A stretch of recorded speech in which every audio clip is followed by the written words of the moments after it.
Welcome back. I'm the Dr. Bob Lee from 107.5 WBLS and Bronx Nets Channel 67, and we've got it going on for you.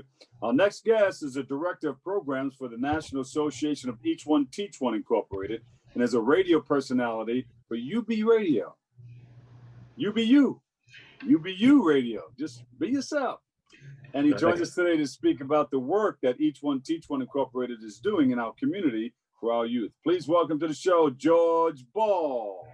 Thank you, Bob. Thank you for having me. It's awesome job that you guys have been doing. I'm also, I gotta tell you, I'm also a fan. I've been a fan for many years. You're a community guy who really goes out your way to do things that impact and be inclusive of the community and the personal growth of young people in general. So we're in the same business. As we know, the National Association Each One Teach One is a nonprofit 501c3 youth developmental and mentoring program. We use sports as the vehicle to motivate the young girls and boys who frequent our program, particularly through the action of basketball, being that New York is like the capital of that sport. We know this for sure, although in recent years we haven't been really holding up to that end of that statement, but I think we're on this resurgent. Yeah, and you're in place. You went to Benedict College. You were the point guard there. Yes, I was. Awesome experience. Coming from New York. In fact, the story about how I got to Benedict is kind of odd one. Bob McCullough, who is my mentor and one of the co-founders of the National Association of Each One Teach One, along with Fred Crawford Sr. He was going to what y'all call that, homecoming? Yeah. And he said, "Hey George, man, if you ain't doing nothing, man, I'd like you to come to my homecoming with me, man, so you can see how college life is." Because at the time, I was out of school already and I was working, and I had no idea about going to college. That was the least thing on my mind. I wanted to earn some funds to help my parents, with bills and lessen that burden on them and so forth. And I was working ever since I was 12 years old as a volunteer with my dad, who was working at a recycling plant. So on the weekends, he let me and my two brothers tag along, and he wanted to put us through some hard work to let us know that, life can be difficult at times, but if you work hard, you can overcome just about any obstacle, and you feel good about earning money after you put in a hard day's work. So yeah, it was great. So Bob takes me there. Wait, where'd you go? Benedict College? The homecoming? Benedict College in Columbia, South Carolina. Yeah. So Bob, it was interesting because when we got there, we met the athletic director. And once again, I'm still oblivious to what's going on, which I learned later on, that this was all planned. And the athletic director started asking me about, basketball and,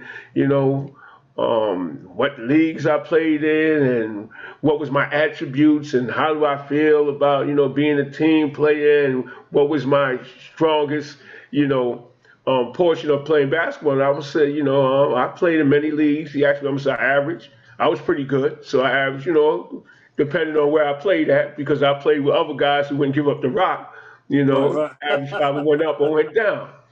Back in them days, it seemed yeah, man, back in them days, it seemed like everyone was excelled well in the game of basketball. And if you could score, you ain't getting the ball from no one else. You got to go get it from somebody so you can score.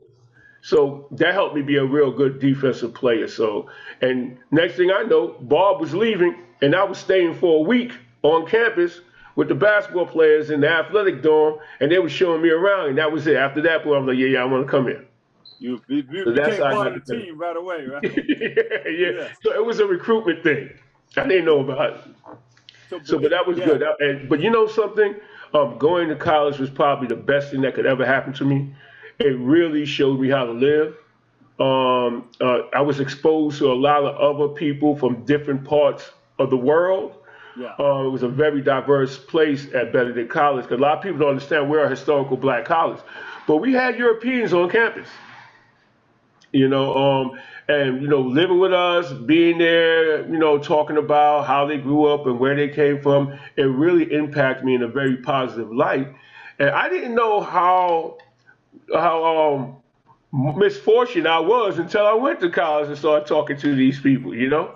So right then and there, I knew that I wanted to come back and help improve some of the conditions that I went through, as well as the young boys and girls coming up behind me would be Absolutely. going And through. of course, So, being from New York City, everybody wants to know somebody from New York City, especially when you're like in the suburbs, like in another part of town, like South Carolina. oh my goodness. I mean, New York. First of all, you got to explain to them that New York is a very big place.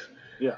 And we may not know everybody in New York because it's a very big place. You know, they was asking me about guys from Brooklyn, and Yeah. the only Yeah. guys from Brooklyn I knew is the ones I played ball against, you Right. know? Right. Right. Well, And they know so forth. But they Harlem. don't. They know Brooklyn. They know the Ruckers. Right, right, right. So it was definitely a Yeah. culture enhancement for me. It also made me realize the work that my mother and father put in to make sure that we were provided with the necessary things that we needed to help us in our growth. Because I really didn't respect that until I went away. You know, you got to wash your clothes. You know what I'm saying? You got to get the hygienical products that you need. You got to Yeah. put You're your on own your bed own. sheets. I mean, Absolutely. and it's a good thing I grew up in a household where they put us to work. So I knew how to iron and sew and knit and wash clothes and so forth. Because in my house, if you didn't do chores, you couldn't eat. And the Say it kitchen again. closes No. No. up. No. No. Say that again.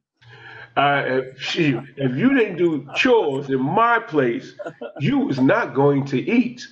All And right. you got taught right away. Yeah, so it really made me appreciate the things that I took for granted prior to going to college that my parents was actually doing very good at. Because let me tell you, I didn't know I was poor. I'm gonna let you know that now. I Yeah. did not know. I felt how misfortunate I found out how misfortunate I was when I went away, and I started hearing these others. I'm like, what? I supposed to be like Yeah. that? Hey You George, know, so. how does what you've learned in college and from going away translate into what you're doing today with each one teach one? Well, major, major, major, because I know that many young people go through some of the similar things that I've went through, but for different reasons. And it was understanding that premise that helped me be able to, well, what I do with Johnny, I'm not going to do with Calvin. I have to approach it a little bit different. Yeah. Well, what was with Suzanne, I can't do that with Keisha. You know, I have to find out what it is that they're experiencing, and then if I don't know it myself, go find out or assist them in finding out how to resolve or mitigate that situation so now they can start concentrating on developing themselves as an individual, which makes everything better. When the individual is better, the household is better, the community is better, the city is better, and so forth and so on. So definitely, and Thus, each one teach one. yeah, So, absolutely. what are we working on now? Anything coming up that we should know Wow, about? what are we on? Well, we just finished our as you know, the pandemic, the COVID-19 thing really Yeah. turned the topsy turvy, you know, turned everything upside down. And usually in the summer we provide some recreational activities for the young people to keep them occupied during the summer, especially for those people who are not old enough to work or have a summer job.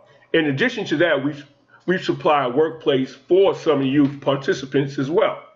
And that's one reason why we do the tournament, because we show them how you run the tournament, how you set up, break down, collect stats and so forth, and how do we get the word out and promote Uh, and all those things. How the rules about refereeing, the concepts of team and offense and defense, and all those terminologies that go in within the game of basketball. Um, we provide that, and we couldn't do that this summer for these yeah. circumstances. So we came up with a solution. We seen it. We seen the handwriting on the wall. In March, when things went down, we seen the handwriting on the wall. So we Yeah. said, let's put our minds together and create a recreational activity that's inclusive, co-ed, boys and girls, that we could work on and implement the standard position of social distancing. So we had 3 point contest, foul line shooting contest. We did like the skills challenge that they did in the NBA All-Star Weekend. We did some drills, and all the participants, they had gloves. They wore masks when they weren't actually on the court, and when they're on the court, they're on the court by themselves. We sanitized the hands of the participants before they go out on the court. We sanitize the balls that they use, and once they're done, we re-sanitize the balls and replace it with another ball. So we had all those things there, and it was wonderful. We serviced over 400 youths from elementary school through high school without a problem. Competitive. How do people get involved with Each One Teach One? Is there a website that people? Oh yes, absolutely. Please. And I want to talk about that as well. But you can go to National NATIONAL Association ASSOCIATION of Each One Teach One spelled out.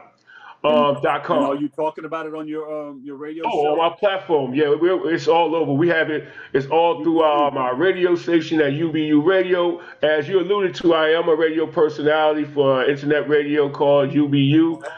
We can be found on live365.com. You can download the app live365.com, and in the search bar, place UBU Radio, and our station will pop up. We're 24 hours a day. We do commentaries, interviews, music. We have special guests. Like, I'm hoping that you can be one of my special guests so we can talk about some of the wonderful things that you're a part of. Everybody comes up to me and wants a shout out. I was asking you for a shout out. I just wanted to see how that felt on the other side. It's the same, man. We would love to. Like I said, off camera, I was just saying that, you're one of the reasons why I do what I do. I love how you integrate with people, and your sound, and you're so forthcoming and straightforward, and you do a lot for the community. The telethon that you guys had on WBLS the other day, I was there. I seen it. That was awesome. Thanks to Miss Mercedes, one of my close friends and member of one of our planning committee. She told me. I said, I gotta be on there. Mercedes and Joe had a watch party. Yeah, man. That's what we have to. We got to support. It's all about supporting our people, too, as well. We have to learn that we have a lot of power when we're together. And that's why certain forces beyond our control at times force us to go against one another, so we never realize that. And I'm not one. I'm not a fool. You know what I'm saying? I'm tired of being fooled. I've seen it so many times before. Heard it all before, and I'm not trying to make those missteps anymore. Anderson, heard it all before. Yeah, that's right. So wrap this up. Give me the website one more time. Once again, the website is National Association of EachOneTeachOne.com. You can listen to us on UBU Radio. We do a lot of promos. Go to live365.com, search bar YOU, capital B, capital U, radio. And we'll be on 24/7, man. I gotta get you on my Love After Dark, man. I know you can rock it. I'm coming on. Joe and Mercedes talk about it all the time. They're in this Brady Bunch crew down here. Like